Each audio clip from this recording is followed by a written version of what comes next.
City Councilman John Nickelson is here. Hey, Mr. John, welcome back to KEEL. How you doing this morning? Hey, Robert and Aaron, good morning. How are y'all? So what time did you guys finally wrap up last night? Two-part question. So what time did you guys finally wrap up the city council meeting? And when you got home, did you look in the mirror and go, glad I ran? Look, we got done about 6:30, so it was a 3.5-hour meeting. I hope they're not all that long. But we'll stay as long as we need to when we have these things. The garbage fee, clean city fee, tax, whatever you want to call it.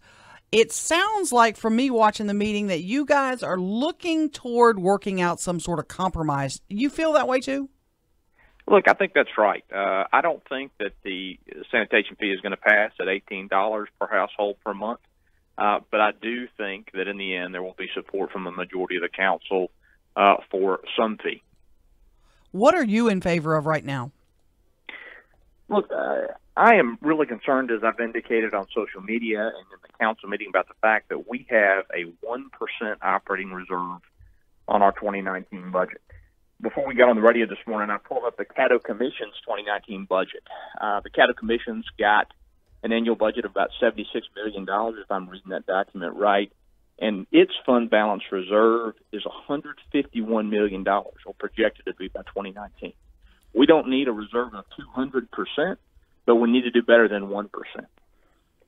How do you get there? There's going to be, you're a brand new council member. Do you think we've sufficiently scrubbed the budget at all to try to come up with some money? I think that getting to a responsible operating reserve is a two-part process.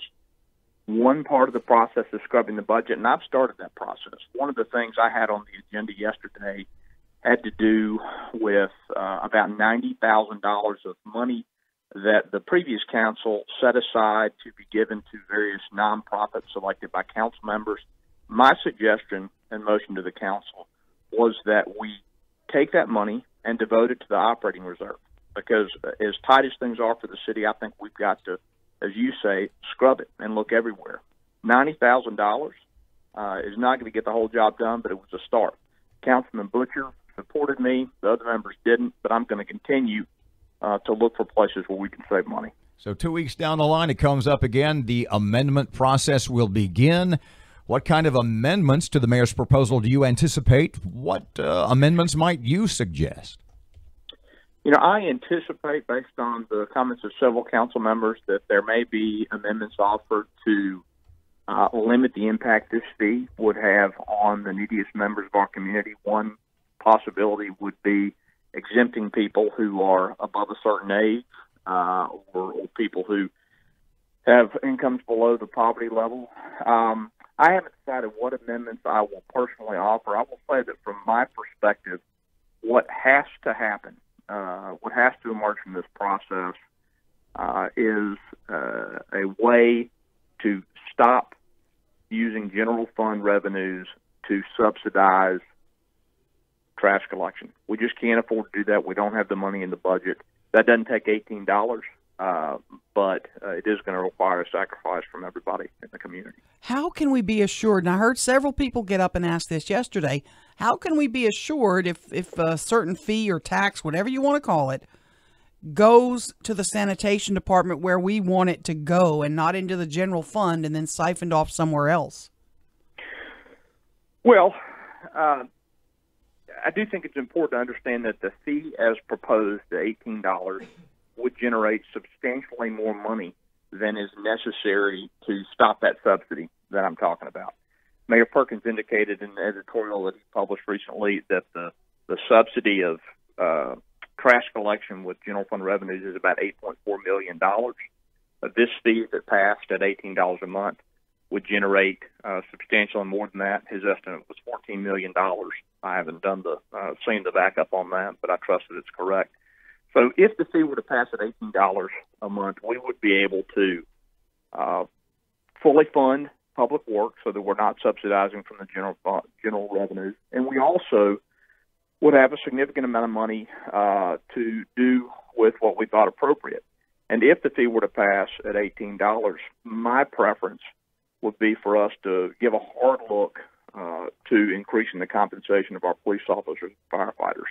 I don't know if the council is going to approve it at that level, but But if that extra money is available at the end of this process, that would be my preference. We had Councilman Jerry Bowman on yesterday morning, and he said the 18. He said he thought the 18 was a bit high too. That he might go for 5 or 6 or 7, and he didn't discount the possibility of phasing in a higher fee over maybe every year, maybe every couple of years. Is that on the table for you, or are you more in favor of a fixed fee ad infinitum, as it were? I am not decided about what this needs to look like from my perspective when we get done with the process, other than to say this: we have to have a plan now to get our operating reserve to an acceptable level. We're at $3 million projected for 2019. By the end of my 4-year term, I'd like to see that number at $20 million or more. And so that's going to take significant revenue that we don't have in the budget at present. John Nickelson, City Councilman, I got the answer to my exemption question with regard to water bills from the mayor's office, that there are 1,472 homes who get assistance through the water assistance program to the tune of about $200,000. Would you anticipate the same number of residents would ask for help with this garbage fee? Well, I think that depends on what fee the council ultimately approves and what the opportunities are for exemptions. I'm not sure what that number would look like. How do you feel about those exemptions? If that were an amendment that came up, how would you personally feel about that? Since the current water fee subsidy is $200,000 per. Yeah, look, if we were to reach an agreement that required a subsidy, not a subsidy, but an exemption that cost $200,000 a year, and that provided relief to the people in our community who need it most, I certainly would strongly consider that. Given the fact that there has been a degree of concern regarding the water and sewer department, how do you feel about that department that's had a little bad publicity over the last few years suddenly being in charge of another $18 a year fee? Is that a concern for you? Well, this fee would be collected on the water and sewer bill, but the water and sewer department wouldn't be in charge of the revenue collected. But, as to the department generally, look, like everybody else in the city over the past couple of years, I've gotten water bills that have made no sense to me. Don't have a swimming pool, don't run my sprinklers all year, but my bill has still varied as much as 100% from one month to the next. I'm very concerned about that. I know that the mayor and his administration are still trying to get to the bottom of it, and the council is as well.